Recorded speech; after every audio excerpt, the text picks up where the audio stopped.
Hi అండి, welcome to my channel. ఈరోజు నేను వరలక్ష్మి పూజ రోజున అమ్మవారికి ప్రసాదంగా పెట్టే 5 ప్రసాదాలను చూపించబోతున్నాను. చాలా ఈజీగా చేసుకోవచ్చు. తక్కువ సమయంలోనే ఈ 5 రకాల రెసిపీస్ని ఏ విధంగా చేసుకోవాలో చూపించబోతున్నాను. వీడియోని ఎక్కడ స్కిప్ చేయకుండా కంటిన్యూ చేయండి. ముందుగా ఒక కుక్కర్ తీసుకొని అందులో 1 గ్లాసు వరకు రైస్ని తీసుకోవాలి. రైస్ని 2-3 సార్లు బాగా కడిగేసి 1 గ్లాస్ రైస్కి 2 గ్లాసుల వరకు మనము నీళ్ళను పోసుకోవాలి. ఇప్పుడు కుక్కర్ మూతను పెట్టేసి 3 విజిల్స్ వచ్చేంత వరకు ఉడికించుకోవాలి. కుక్కర్లోనే ప్రెషర్ మొత్తం పోయిన తర్వాత రైస్ని చెక్ చేసుకుంటే పర్ఫెక్ట్గా మనకు పొడి పొడిగా రైస్ అనేది ఉడికిపోయిందండి. ఇప్పుడు మరొక పక్కన స్టవ్ పైన ప్యాన్ని పెట్టేసి అన్నింటినీ కూడా 1/2 టీ స్పూన్ దాకా పప్పులను తీసుకోవాలి. 1/2 టీ స్పూన్ శనగపప్పు, మినప్పప్పు, మిరియాలు, అదేవిధంగా ధనియాలు, 1/2 టీ స్పూన్ తెల్ల నువ్వులు, వీటన్నింటిని కూడా వేసుకున్న తర్వాత ఇప్పుడు 1/2 టీ స్పూన్ ఆవాలు, 1/2 టీ స్పూన్ జీలకర్రను కూడా వేసుకోవాలండి. వీటన్నింటిని కూడా వేసుకొని మంటను లో ఫ్లేమ్లో పెట్టి 1/2 టీ స్పూన్ వరకు మెంతులను కూడా వేసి బాగా ఎర్రగా వీటన్నింటిని కూడా బాగా ఫ్రై చేసుకోవాలి. ఈ విధంగా ఫ్రై చేసుకున్న వీటన్నింటిని కూడా మరొక ప్లేట్లో తీసుకొని చల్లార్చుకోవాలి. ఇప్పుడు ఒక మిక్సీ జార్ తీసుకొని అందులో చల్లారిన ఈ మసాలా పదార్థాలన్నింటిని కూడా వేసి మెత్తగా గ్రైండ్ చేసుకోవాలండి. ఇక్కడ చూపిస్తున్న విధంగా మెత్తగా గ్రైండ్ చేసి పెట్టుకుంటే మనకు పర్ఫెక్ట్గా ఉంటుంది. ఇప్పుడు మరొక పక్కన నిమ్మకాయ సైజ్ అంతా చింతపండుని తీసుకొని వేడి నీళ్ళు వేసుకొని ఒక అరగంట సేపు నానబెట్టుకోవాలండి. వేడి నీళ్ళు వేస్తే మనకు త్వరగా నానిపోతుంది. ఇప్పుడు ఈ చింతపండును మొత్తం కూడా గుజ్జులాగా ప్రిపేర్ చేసుకొని పక్కన పెట్టేసుకోవాలి.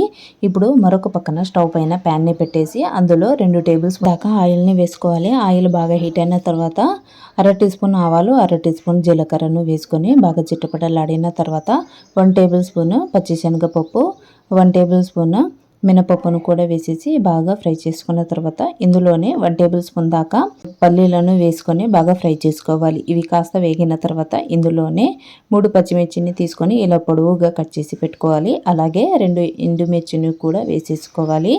ఇవి కాస్త ఫ్రై అయిన తర్వాత ఇందులోనే కాస్త కరివేపాకును కూడా వేసి బాగా చిటపటలాడేంత వరకు బాగా ఫ్రై చేసుకోవాలి. ఇవి బాగా ఫ్రై అయిన తర్వాత ముందుగా మనము ప్రిపేర్ చేసి పెట్టుకున్న చింతపండు రసాన్ని ఇందులో వేసి ఒక 5 నిమిషాల పాటు బాగా కలిపేసుకోవాలి. ఒక 5 నిమిషాల తర్వాత మనకు గుజ్జు కాస్త ఇంకాస్త దగ్గరగా పడుతుంది. చింతపండు రసం అంతా కూడా కాస్త దగ్గర పడిన తర్వాత 1/2 టీ స్పూన్ పసుపు, టేస్ట్కి తగినంత సాల్టు, 1/4 టీ స్పూన్ దాకా ఇంగువను వేసుకుంటున్నానండి. ఇంగువ ఉన్న వాళ్ళు వేసుకోవచ్చు, లేకపోతే స్కిప్ చేసుకోవచ్చు. ఇవంతా కూడా బాగా కలిసేంత వరకు కలిపేసుకున్న తర్వాత ఇప్పుడు ఇందులోనే నేను 2 కప్పుల వరకు రైస్ని వేసుకుంటున్నానండి. నేను ముందుగానే రైస్ని ప్రిపేర్ చేసి పెట్టుకున్నాను కదా, అందులో నుంచి 2 కప్పుల వరకు రైస్ని ఇందులో వేసి కలిపేసుకుంటున్నాను. మొత్తం గుజ్జు అంతా కూడా రైస్కి బాగా పట్టే విధంగా కలిపేసుకోవాలి.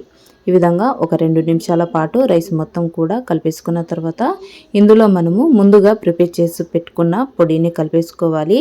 అందరికీ ఎంతో ఇష్టమైన ఈ పులిహోరని ఇలా ఒకసారి చేసినారనుకోండి, ఎప్పుడు చేసినా కూడా ఈ విధంగానే చేసుకుంటారు. పండగల సమయంలోనే ప్రసాదంగా పెట్టే విధంగానే కాకుండా ఎప్పుడు మనం ఇంట్లో టిఫిన్ లాగా చేసుకున్నా కూడా ఇలా చేసుకున్నట్లయితే అచ్చం మనకు గుడిలో పెట్టే ప్రసాదం లాగానే చాలా టేస్టీగా ఉంటుంది. ఇప్పుడు పైనుంచి కాస్త కొత్తిమీరను వేసుకొని కలిపేసుకుంటే మనకు వేడివేడిగా పులిహోర అనేది రెడీ అయిపోయిందండి.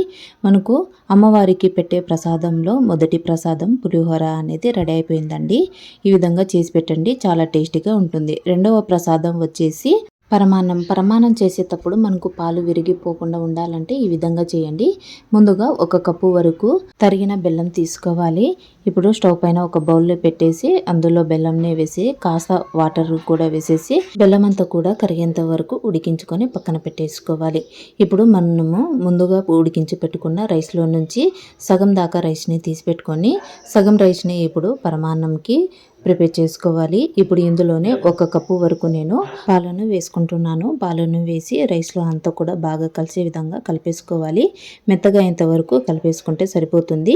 ఇలా కలిపేసుకున్న రైస్ని చల్లార్చి పెట్టుకోవాలి. చల్లారించిన తర్వాతనే మనము ఇందులో బెల్లం పాకంని వేసుకోవాలి. అలా అయితేనే మనకు పాలు విరిగిపోకుండా పరమాన్నం అనేది పర్ఫెక్ట్గా మనకు తయారైపోతుంది. ఇలా బెల్లం పాకంని వేసి ఒక 5 నిమిషాల పాటు దగ్గర అయ్యేంత వరకు బాగా ఉడికించుకోవాలి. వేయించుకోవాలి.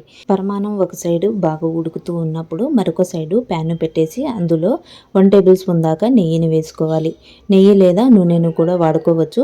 నెయ్యి బాగా హీట్ అయిన తర్వాత ఇందులో కొన్ని జీడిపప్పులు, కొన్ని బాదంలు, కొన్ని కిస్మిస్లను వేసి, ఎండు ద్రాక్షలను వేసి ఇవి కూడా చక్కగా ఎర్రగా అయ్యేంత వరకు బాగా ఫ్రై చేసుకొని స్టవ్ని ఆఫ్ చేసేసి ఇలా వేయించుకున్న పదార్థాలన్నింటినీ కూడా పరమాన్నంలో వేసి ఒక 2 నిమిషాల పాటు కలిపేసుకుంటే మనకు వేడిగా ఎంతో టేస్టీగా ఉండే పరమాన్నం అనేది రెడీ అయిపోయినట్టే. ఈ విధంగా చేసుకున్న పరమాన్నంని మనము అమ్మవారికి సమర్పించవచ్చు. చివరిగా ఇప్పుడు 1 టేబుల్ స్పూన్ దాకా ఇలాచి పౌడర్ని వేసి కలిపేస్తే వేడిగా ఉండే పరమాన్నం రెడీ అయిపోయినట్టే. ఇప్పుడు మూడవ ప్రసాదం వచ్చేసి దద్దోజనం కోసం నేను ఆల్రెడీ రైస్ని తీసి పెట్టుకున్నానండి, మెత్తగా చేసి పెట్టుకున్నాను.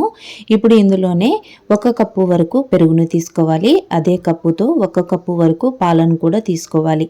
2 కూడా సమానంగా తీసుకొని రైస్ అంతా కూడా ఎక్కడ కూడా ఉండలుగా లేకుండా కలిపేసుకోవాలి. మనము వెంటనే వేడి అన్నంని ఈ విధంగా మెత్తగా చేసుకున్నట్లయితే ఉండలు అనేటివి ఉండవండి.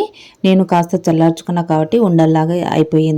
ఈ విధంగా కలిపేసుకున్న తర్వాత ఇందులోనే టేస్ట్కి తగినంత ఉప్పును కూడా వేసుకొని కలిపేసుకొని పక్కన పెట్టేసుకోవాలి. చూడండి, ఈ కన్సిస్టెన్సీలో ఉంటే సరిపోతుంది. ఇప్పుడు స్టవ్ పైన పోపు ప్యాన్ని పెట్టేసి అందులో 4 టేబుల్ స్పూన్ దాకా నెయ్యిని వేసుకోవాలి.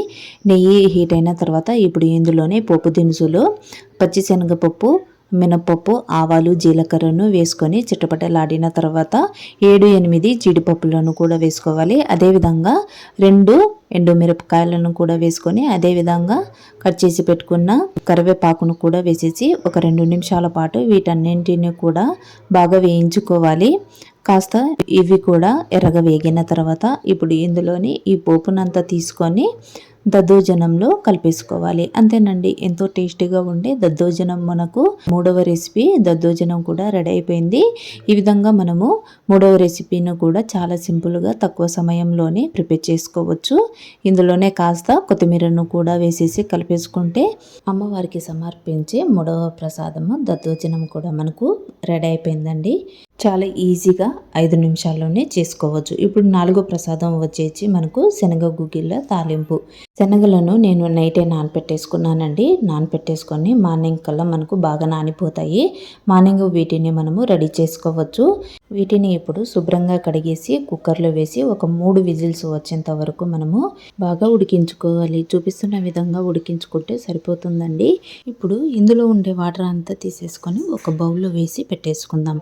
ఈ విధంగా పెట్టేసుకొని మరొక పక్కన స్టవ్ పైన ప్యాన్ పెట్టేసి అందులో 2 టేబుల్ స్పూన్ దాకా ఆయిల్ వేసుకోవాలండి. ఆయిల్ బాగా హీట్ అయిన తర్వాత 1/2 టీ స్పూన్ ఆవాలు, 1/2 టీ స్పూన్ జీలకర్రను వేసుకోవాలి.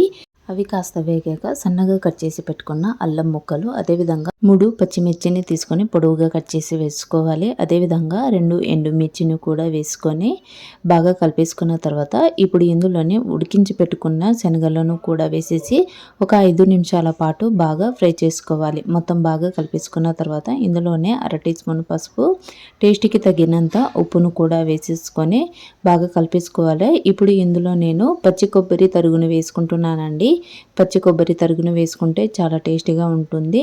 పచ్చి కొబ్బరి తరుగు లేకపోతే ఎండు కొబ్బరి తరుగును కూడా వేసుకొని కలిపేసుకోవచ్చు. అంతేనండి, చాలా ఈజీగా సింపుల్గా 5 నిమిషాల్లో అయిపోయి ఈ శనగ గుగ్గిళ్ళ తాలింపును పండుగ రోజున మనము 5 నిమిషాల్లోనే రెడీ చేసుకోవచ్చు. ఈ ప్రసాదాన్ని మనము అమ్మవారికి సమర్పించవచ్చు. 4వ రెసిపీ అయిపోయింది. ఇప్పుడు లాస్ట్గా మనకు 5వ రెసిపీ వచ్చేసి వడలు అండి. వడల కోసం మినపప్పును నేను ముందు రోజు నైటే నానబెట్టేసుకున్నాను. మార్నింగ్ సరికి ఈ విధంగా చక్కగా నానిపోతాయి. వీటిని ఇప్పుడు 2-3 సార్లు బాగా కడిగేసి ఒక మిక్సీ జార్ తీసుకొని సగం వరకు వేసుకొని మధ్యలో కలుపుతూ ఈ విధంగా మెత్తగా మనము పిండిని అయితే రుబ్బి పెట్టుకోవాలండి. చూడండి, ఈ కన్సిస్టెన్సీలో మనకు పిండి అనేది ఉండాలి, గట్టిగా ఉండాలి.